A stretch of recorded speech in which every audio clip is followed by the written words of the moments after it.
Spring is only a couple of days away, and the sun is getting warmer, the days are getting longer, and I must say, I'm starting to get pretty excited. Look what I got for you. Look at this.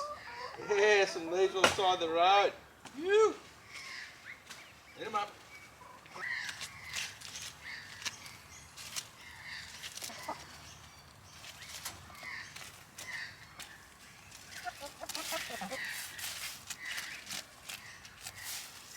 With spring coming on, the mango tree has gone into flower. Now, with wet springs, we get a thing called bungee top. It's a type of fungal problem that attacks flowers. Hopefully this year, we don't get it happen to these mangoes, because I'm super excited to get my first mangoes ever from a tree in a backyard that's mine.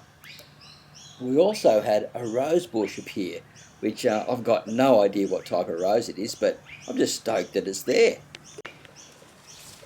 Now, correct me if I'm wrong, but I'm pretty sure this is a peach tree. Now, I haven't grown a lot of stone fruit. I've never actually grown stone fruit before, and this tree was in my yard when I moved in. So I'm just stoked there's some fruit on there, and I'll let you know how it goes over time. It looks like a pretty healthy tree so far.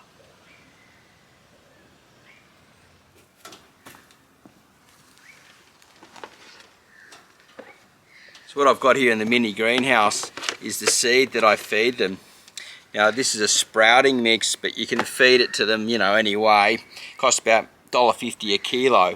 And once you sort of set it off for about 3 days and it starts to germinate, what happens is you're building up the nutrition in the seed, because it can come anywhere from 4 to 400 times more nutritious, believe it or not, like a microgreen. And they get a lot of benefits out of that. And it's still got the oils and the fats in there, because that's what the seed plant's going to feed on. But once it comes out, it's activated, a bit like activating other types of legumes that health nuts like to eat. We're doing exactly the same thing for the chickens. Just keep some moisture in there. About 3 to 4 days, you can feed it to the girls. Now, these are going to go back in the mini greenhouse for now. And I'll be doing that probably twice a week for these little ones, just to build up their nutrition. That means I get better eggs and I get healthy chooks. So what can I say about the bale gardens? They're absolutely firing. Now I've got the fruit trees in the grow bags with sugarcane all around the bottom, all around here now, where I filled in this space so I can start building this soil up. Now, every time I water this plant here, water goes down through, leaches into the soil profile, and the worms and everything and all this bioactivity is going to start happening in here. It's going to become just alive, and I'm super stoked. Like, this is the next part of it. Now, the bale gardens, they soon will have tomatoes planted into them. We're nearly ready for stage 2. We might even put some beans in there, some long beans in summer too, I reckon.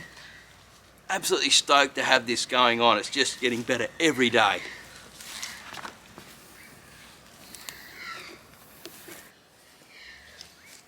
Oh, let's not forget our microgreens here, guys. These, coriander. Now, could be a bit better looked after, but it's going to go really well in some Thai chicken cakes. Like, the fish cakes they make for Thailand? Well, they make a chicken one as well out of the mince.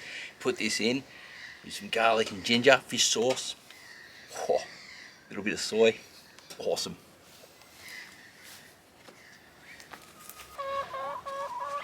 So you might be wondering why I've got all this like mulchy stuff inside the pen, inside the coop. Well, this coop's portable, right? And so we move it around to places where we want the chickens to dig, where we want them to drop fertilizer, where we want them to clean up weeds, etc. Keep the grass down, stuff like that. But right at this very moment, spring's coming up.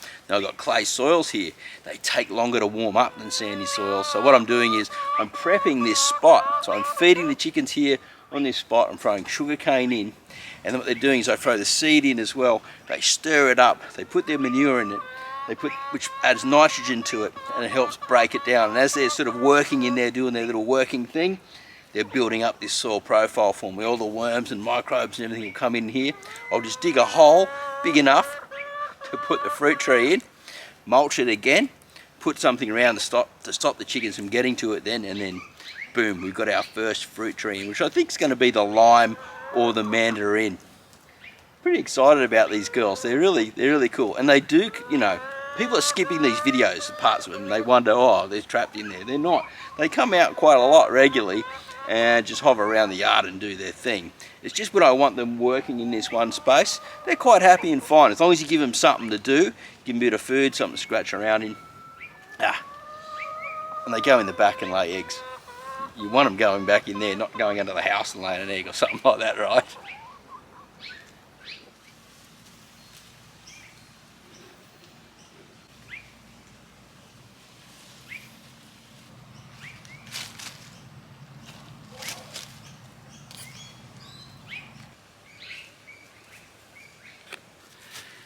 So I'm in this new space now, and it's, you know, it's subtropical, and unfortunately they're saying we could possibly have another La Nina, right, which means 3 years in a row of really wet weather and possibly floods. Now this place was under 3 feet of water only not so long ago actually, and you know, I've got a lot to do here, but I'm not going to let that bother me, because what I'm going to do is I'm just going to keep building the soil up so there's really good drainage here.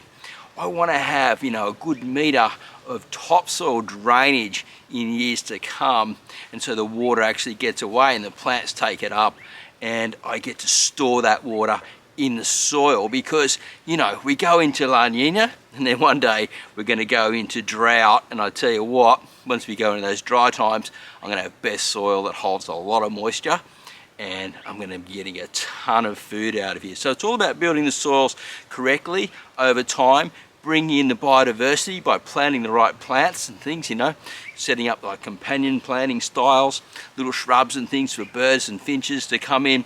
You know, I want the magpies coming in and all the different birds cleaning up the insects, little lizards and frogs and all that type of stuff, all happy in my backyard, working for the greater good of food coming out of here, and also the enjoyment of having nature right on my doorstep. Man, I am so blessed. I just can't believe I'm here, but I've got a long way to go, and I'm just going to keep building these soils. And the chickens and my worms, my compost worms, are playing a huge role in that, and it'll speed things up quite quickly. Yeah, I do have a Matic too, and I will be doing a bit of digging here and there.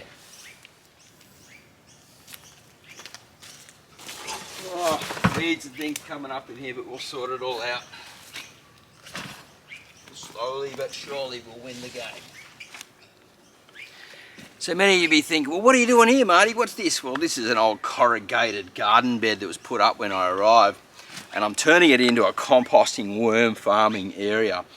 Who knows, it might even make me a little bit of money in the future, but the main thing for now is to build up and establish a series of worm farms in here, or one big systemized worm farm of composting. And so I can get my own fertilizers, my own inputs and outputs out of here. And I'm getting cow manure from the back paddock and putting it down in the corner.